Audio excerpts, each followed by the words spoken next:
In the world of paganism, there are people who think that paganism is a form of hedonism. It is and it isn't, depending on the pagan. The truth is that the biblical realm, the religious right, often abuses others' religions. Now, this is a little bit immoral, because according to the great book of the Bible, that is a historic work for most denominations of Christianity, the Lord was angry at the world. And he's done that every so 100 years. But the bottom line is, he created the Tower of Babel. And in that, he split the nations so that people could not sin against him anymore, and they had to speak different languages. Now, I don't remember the story completely, but you can look it up in the Bible and research yourself. What I'm talking about now is that people often babble to God in their mind. They don't realize that every single thought they have is actually being heard by God's house, especially if they're a, heathen or an atheist, someone who doesn't believe that there's a God that exists, or agnostic. They're just not really sure because they've never been willing to see the magic of God, and they've never been willing to hear the word of the Lord from whatever religion that speaks to their soul. You see, if God split the world, there's still only one true God. And when he split the world, he gave all the different languages, all the different cultures, all the different ethics, all the different systems. But some of those countries fell away from God.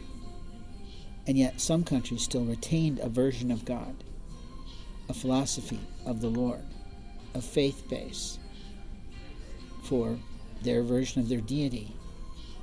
Whether that's one divine God, or whether that's a multifaceted, multi-faced, almost polytheism-oriented God, where there's different versions of God for different reasons, as you might find in Japan.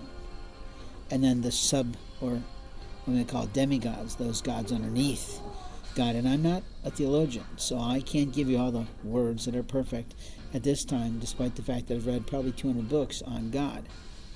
Now, what I can say to you is that people always push back against God's blessings, God's desires, God's wishes. God can guide you to the right people in your life, but God doesn't lead you astray from them. God can ask you to do things through the loving kindness of his angels and those he assigns through his authority to advise you, to assist you. But there are people who pretend that those words they hear, they should go against, they should buck against, they should do the opposite of. And in my experience of being a pagan after I left Christianity, after the rudeness and the deceit and the deceivers I met there, what I found was when I heard, don't do that or leave, if I didn't follow those things, then I didn't have a shot at being safe.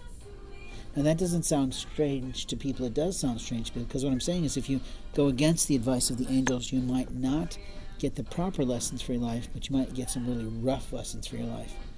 You might really lose in your life. You might really run astray from the Lord and the rules of the Lord.